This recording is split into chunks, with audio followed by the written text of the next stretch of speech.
Hey there friends, and welcome back to the channel. It's your mate, here to give you the ultimate angler's advantage with the forecast for beautiful Australia, focusing on the Sydney region for the week of the 12th of January through to the 18th of January 2026. And let me tell you, this is not a week to leave the rods in the garage. Why?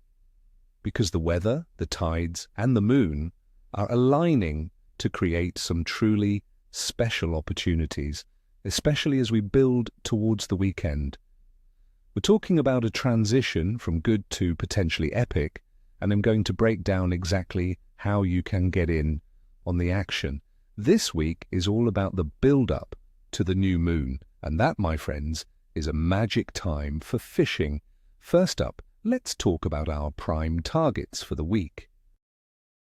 Based on the summer patterns and warm currents, we're focusing on three superstars: the mighty Bream, the acrobatic Mahi Mahi, and the unstoppable yellowtail Kingfish. Let's start with Bream. These guys are a classic Aussie target, and they are absolutely on the chew right now. Where to find them? With the water temperature sitting at a lovely 22 degrees, they'll be actively feeding in the estuaries and harbours.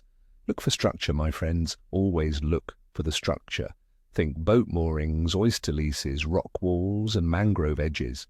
Early in the morning on a high tide, you'll find them feeding confidently in the shallows, sometimes in less than a metre of water.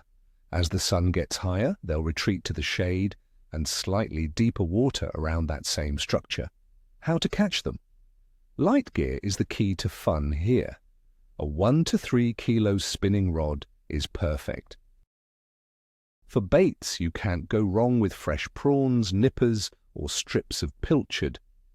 If you're into lures, and you know I am, small soft plastics in natural colours or little diving hard-body lures worked slowly around the structure will get you the bite. A little trick.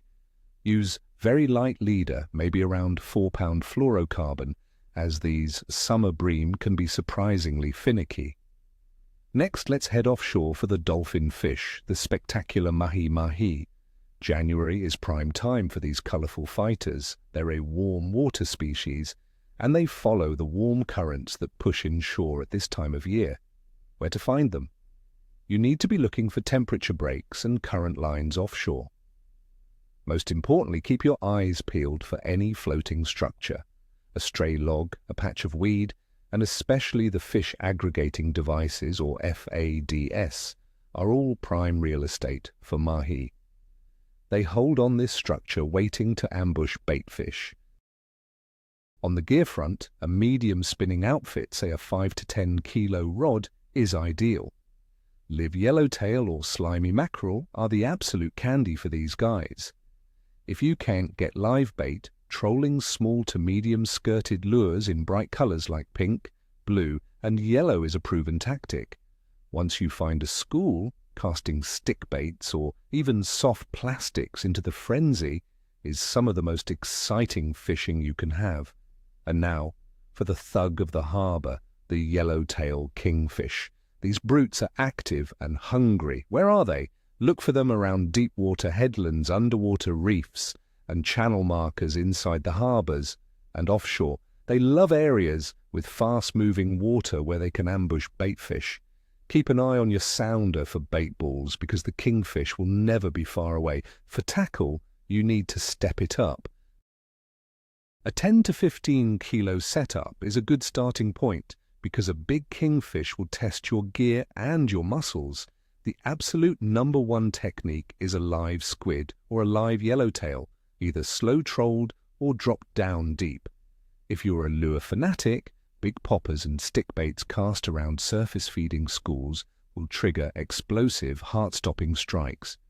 Jigging with heavy metal jigs over deep reefs is also an incredibly effective, though tiring, way to hook a monster. Now let's get into the why. Let's analyse the conditions for the week. The weather is looking quite stable for the most part. We're expecting daytime air temperatures to hover between 25 and 28 degrees Celsius. The barometric pressure should start the week high and stable, which generally means happy feeding fish. We might see a slight drop in pressure midweek, perhaps bringing a shower or two, which can sometimes stir things up, before it stabilizes again for the weekend. The wind looks to be mostly light to moderate, starting as a gentle northeasterly sea breeze each afternoon, which is a classic summer pattern. The water temperature, as I said, is a beautiful 22 degrees. This is the sweet spot for the metabolisms of our summer species, meaning they are active and need to feed regularly. The most important factor this week, in my opinion, is the moon phase. We are starting the week just after the last quarter moon and heading towards a new moon, Sunday the 18th. This period of decreasing moonlight often leads to fantastic fishing. Many anglers believe that the darker nights encourage predatory fish to hunt more actively during the day, especially around the major tide changes at dawn and dusk. This new moon period is what makes this week so special. All right, let's break it down day by day. Your daily guide to fishing heaven. Monday, the 12th of April. I'm rating today as a good day for fishing. The pressure will be high and stable, and the winds will be light.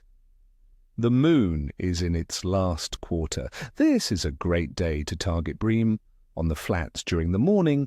High tide, the bite should be consistent. Tuesday, the 13th of April. I'm calling this one good as well. Conditions remain very stable. It's a perfect day to head offshore and look for those Mahi Mahi around the FADS. The stable weather means comfortable conditions on the open water. The moon is now a waning crescent. Wednesday, the 14th of April. Today is a medium or average day. The forecast suggests a slight dip in barometric pressure and a chance of a shower. This change can sometimes make the fish a bit moody. It's a good day to stick to the estuaries and maybe try some deeper spots for bream or flathead if they've gone off the bite in the shallows. Thursday, the 15th of April, the bite should be picking back up. I'm rating this as good. The pressure begins to stabilize again, and the fish will be getting used to the new moon approach. Kingfish will start to become more active around the headlands and deep channels. Get those live baits ready. Friday, the 16th of April. We're moving into excellent territory now. The lead up to the new moon is a prime time. The weather looks clear and the fish will be feeding aggressively. This is the day to chase a personal best, offshore for marlin or mahi, or inshore for a trophy kingfish. Dawn and dusk bites will be intense. Saturday, the 17th of April. This is an excellent day. It's the day before the new moon. Everything is aligned for a fantastic day on the water. All our target species will be highly active. My tip? Get out there at sunrise. The topwater bite for kingfish could be absolutely spectacular. This is your best day of the week. And finally, Sunday, the 18th of April, the day of the new moon.